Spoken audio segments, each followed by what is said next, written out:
Shalom a todos e bem-vindos ao canal Ouça a Torá. Hoje vamos narrar a quinta aliá da Parashá Vayetze. Esta aliá está no versículo 28 do capítulo 30 de Bereshit e vai até o capítulo 31, versículo 16. Vamos abrahar? Baruch atah Adonai, Eloheinu melech haolam, Asher bará banu mikol ha'amim, venatan lanu et torato. Baruch atah Adonai, noten hatorá. Amém. Bendito sejas tu, Adonai, nosso Elohim, Rei do Universo, que nos escolheste dentre todos os povos e nos deste a tua Torá. Bendito sejas tu, Adonai, que outorgas a Torá. Amém.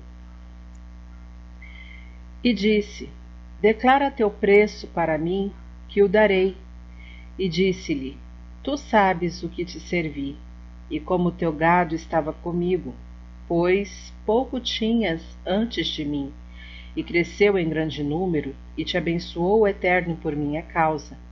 E agora, quando trabalharei também para minha casa? E disse: que te darei? E disse Jacó: não me darás nada. Se fizeres isto para mim, voltarei a apacentar tuas ovelhas e a guardá-las. Passarei por teus rebanhos hoje, separando dele todo o cordeiro pintado e malhado, e todo o cordeiro marrom avermelhado entre os carneiros, e todo malhado e pintado entre as cabras, e será meu preço. E minha justiça responderá por mim, no dia de amanhã, quando se falar sobre meu preço, diante de ti. Tudo que não for pintado e malhado nas cabras e marrom avermelhado nos carneiros foi roubado por mim. E disse Labão: sim, oxalá seja como tua palavra. E tirou naquele mesmo dia os bodes listrados e malhados, e a todas as cabras pintadas e malhadas, e todos aqueles em que havia branco neles, e a todo marrom avermelhado nos carneiros, e deu nas mãos de seus filhos. E pôs distância de 3 dias de jornada entre ele e Jacó.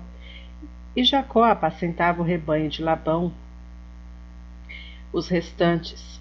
E tomou Jacó varas verdes de álamo, de aveleira e de castanheiro, e descascou-as em riscas brancas, descobrindo o branco das varas. E fincou as varas que descascou nos tanques, nos bebedouros, onde vinha o rebanho beber, em frente às ovelhas, e concebiam quando vinham beber. E conceberam as ovelhas por causa das varas, e pariram crias listradas, pintadas e malhadas. E Jacó separou os carneiros e pô-los frente às ovelhas, ao listrado e a todo marrom avermelhado do rebanho de Labão.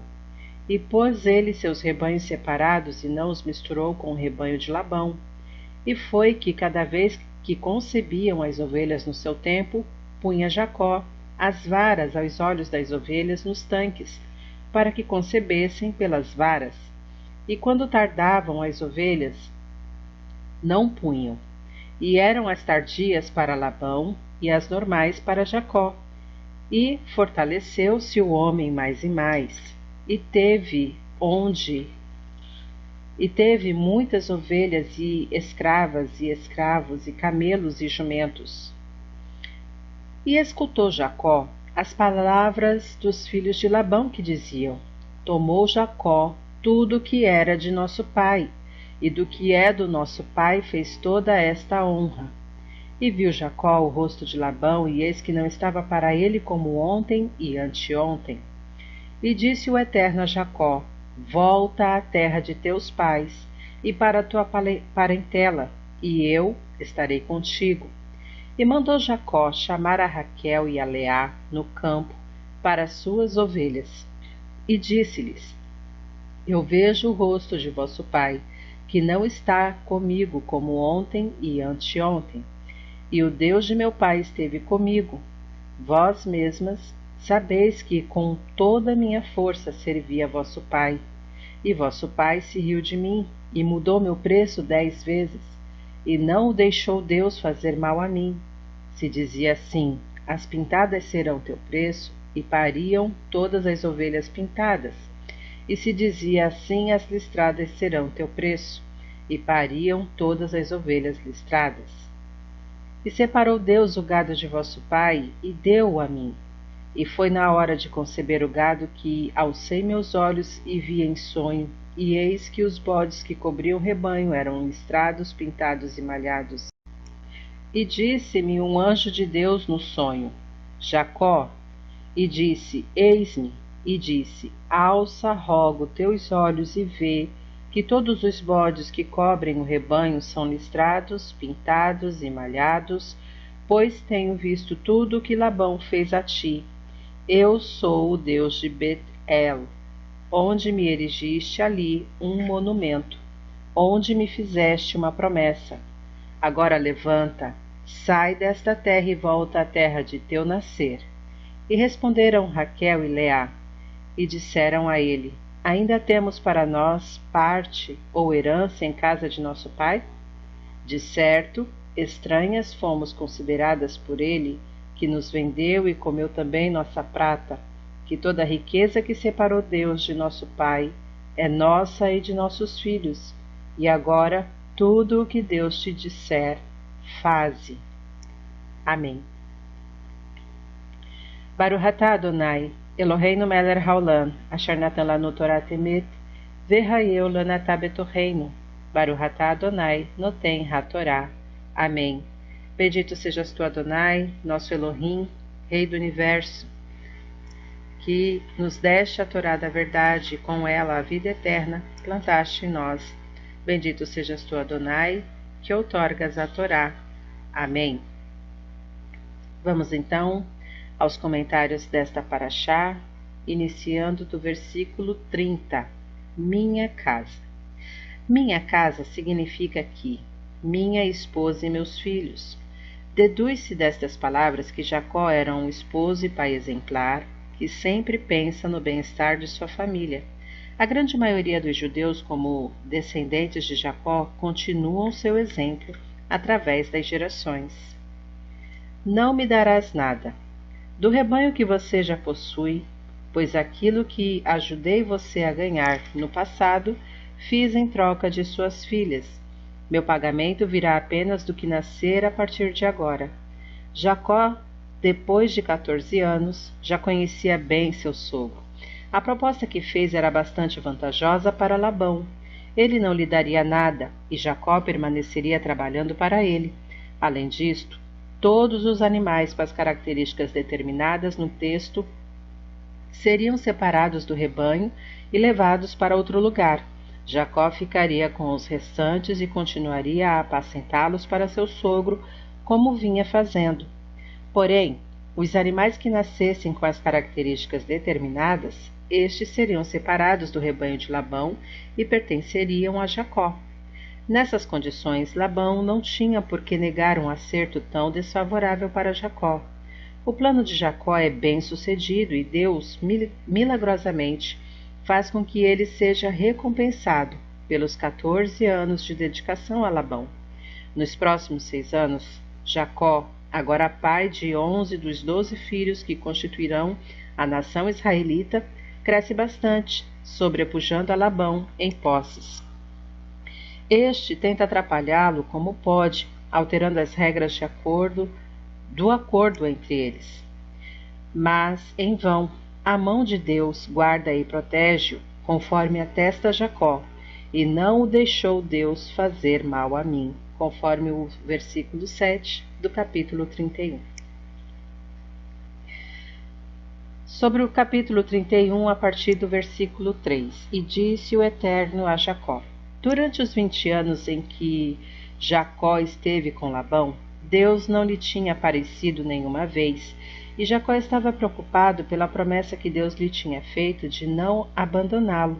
Foi então que Deus lhe disse: Volta à tua terra, separa-te de um homem injusto como Labão, e eu estarei contigo. Todo o tempo que um justo convive com um malvado, Deus se afasta também do justo, e nossos sábios disseram: Ai do malvado e ai do seu vizinho, mesmo que este seja justo. Versículo 4: E mandou Jacó chamar a Raquel e a Leia. Antes de tomar a decisão de abandonar Labão, Jacó aconselhou-se com suas esposas. O Talmude recomenda ao marido, na maioria dos casos, tomar opiniões da esposa. Se tua mulher é de curta estatura, curva-te e pede-lhe conselho. Baba Metsiá 59a. Versículo 7. E mudou meu preço 10 vezes. Assim traduzem Onkelos e Yonatan ben Uziel a expressão Aseret Monin. Esdras segue a mesma linha, mas Rashi fala em 100 vezes Monim. Minyan 10 vezes 10. Rashban deduz que foram inúmeras vezes. Versículo 15. Nos vendeu. Antigamente podia-se combinar um casamento entre o pai da moça e o genro, firmando entre ambos o dote de honra que este devia pagar. Labão recebeu de Jacó como preço de suas filhas, Leia e Raquel, 14 anos de trabalho. Caleb prometeu sua filha Axa a quem tomasse a cidade de Kiriat Sefer. Está em Josué, capítulo 15, versículo 16. Por sua filha Michal, o rei Saul exigiu de Davi 100 prepúcios dos filisteus. 1 Samuel 18, 25. Este procedimento dos pais dava lugar a protesto das filhas, daí a queixa de Raquel e Leia, que se consideravam vendidas como estrangeiras. Porém, a consciência humana começou a melhorar, pouco a pouco, até a legislação judaica transformar o moar, preço que o esposo pagava ao pai de sua futura esposa, conforme Gênesis 34:12, em dote com ata escrita chamada Ketubá, onde o marido se compromete a pagar, em caso de morte ou divórcio, 200 uzim, equivalente a 50 moedas de prata, se é virgem, e 100 uzim nos demais casos, além do enxoval que a noiva traz consigo e os bens dotais, chamados na linguagem talmúdica Nirse Tson Barzel, Pecos Ferreum e outros. Fim dos comentários. Você tem sido abençoado por este canal? Então não se esqueça. Curte, comente, compartilha e o mais importante, se inscreva e ative o sininho. Assim você dá relevância ao canal, nos ajude a crescer e espalhar a mensagem do Eterno. Shalom a todos!